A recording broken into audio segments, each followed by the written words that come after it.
इसलिए प्रेस वार्ता जरूर करना चाहिए। आज प्रेस वार्ता का यह उद्देश्य है कि जो आगामी 20 फरवरी से मतलब कल से जो हिंदू राष्ट्र को लेकर के राष्ट्रीय हिंदू संगठन पूरे देश भर में 50 जनपदों पर एक आंदोलन की शुरुआत कर रहा है हिंदू राष्ट्र को लेकर के। इस आंदोलन के परिप्रेक्ष्य एक यात्रा चलाई गई थी 14 जनवरी से, जो कि झारखंड से प्रारंभ हुई थी। और 14 जनवरी से जो यात्रा प्रारंभ हुई थी हिंदू राष्ट्र संकल्प यात्रा, इस यात्रा का उद्देश्य था कि जो आगामी 20 फरवरी से जो आंदोलन प्रारंभ हो रहा है उसको लेकर के हिंदुओं के अंदर जागृति आए, हिंदू राष्ट्र की आवश्यकता क्यों है इस चीज को समझे। और इस यात्रा का प्रमुख उद्देश्य था प्रत्येक सनातनी को हिंदू राष्ट्र के आंदोलन से जोड़ना, प्रत्येक सनातनी को जाति पंथ भाषा क्षेत्र से ऊपर उठ करके हिंदू एकता का प्रदर्शन करने का समय आ गया। यह प्रत्येक हिंदू को एहसास दिलाना और प्रत्येक हिंदू को संकल्प दिलाने के उद्देश्य से यात्रा निकली। आज यह यात्रा काशी पहुंची है। 14 राज्य और 53 जिले होते हुए आज ये 54वां जिला है और काशी पहुंची है। और कल से आंदोलन की शुरुआत होनी है, काशी में भी होगी और पूरे देश के 50 जिलों पे होनी है। यह आंदोलन हिंदू राष्ट्र का आंदोलन है, जो कि देश के 100 करोड़ हिंदुओं की आज मांग है कि भारत हिंदू राष्ट्र बने।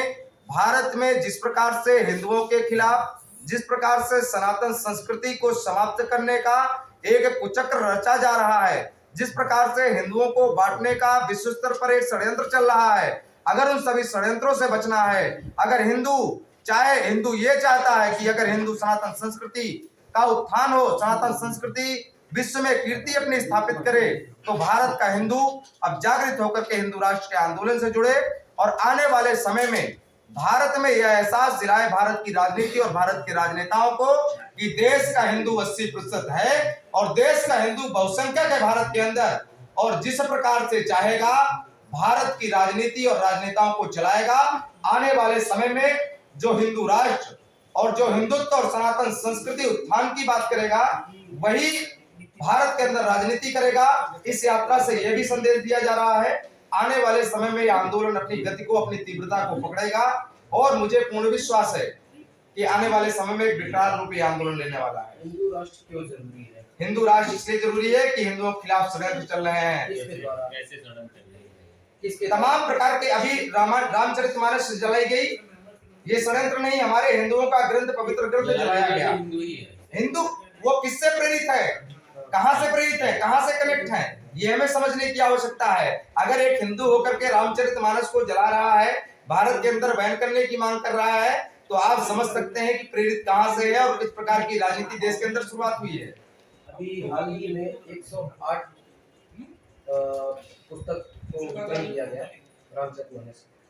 जूते चप्पल पहन के गठबंधन किया गया, जूते चप्पल पहन के बांटा गया, उससे क्या कहना है? देखिए, ये एक प्रचार का माध्यम हो सकता है, एक आस्था का माध्यम हो सकता है। इसमें कोई बांटने वाले छोटे मोटे आदमी नहीं है, और लेने वाले हिंदू है, बांटने वाले हिंदू, तो क्या वो हिंदू नहीं है? बिल्कुल बिल्कुल हिंदू हैं। जूता चप्पल पहन करके हम, ये सही है कि गलत है? सुनिए, ये गलत है, इसका विरोध करते हैं, लेकिन अगर उन्होंने किया तो उनको सुधार लाने की आवश्यकता, अपनी संस्कृति को और अपनी धार्मिक पुस्तकों का सम्मान करने की आवश्यकता है।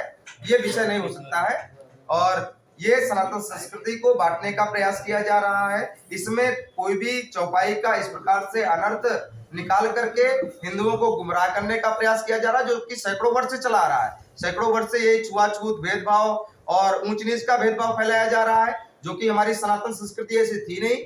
जिस माँ गंगा में लाखों की संख्या में सनातनी एक साथ स्नान करते हैं, जिस काशी विश्वनाथ मंदिर में एक साथ लाइन में लग करके प्रत्येक सनातनी दर्शन करता है, वो तो सनातन एकता का प्रतीक है। ऐसे हम इस प्रकार के संदेश दे सकते हैं। भारत के अंदर क्या लगता है आपको कि हिंदू सेफ है या नहीं है? बिल्कुल सुरक्षित नहीं है। और आज भारत के अंदर 11 राज्य ऐसे हो चुके हैं जहां पर हिंदू अपनी आवाज नहीं उठा पा रहा है। मेघालय में हिंदू 1.2% बचा हुआ है। तो देश के प्रधानमंत्री जो है वो काशी से हैं, लेकिन उन्होंने तो कभी ऐसी बात नहीं की कि हिंदू राष्ट्र की आवश्यकता है या बना या तो वो हिंदू को सेफ नहीं रख पा रहे, या फिर ये सनातनियों की लड़ाई है और ये सामान्य सनातनी, सामान्य हिंदू अपनी लड़ाई को लड़ने की स्वयं जिम्मेदारी ले चुका है।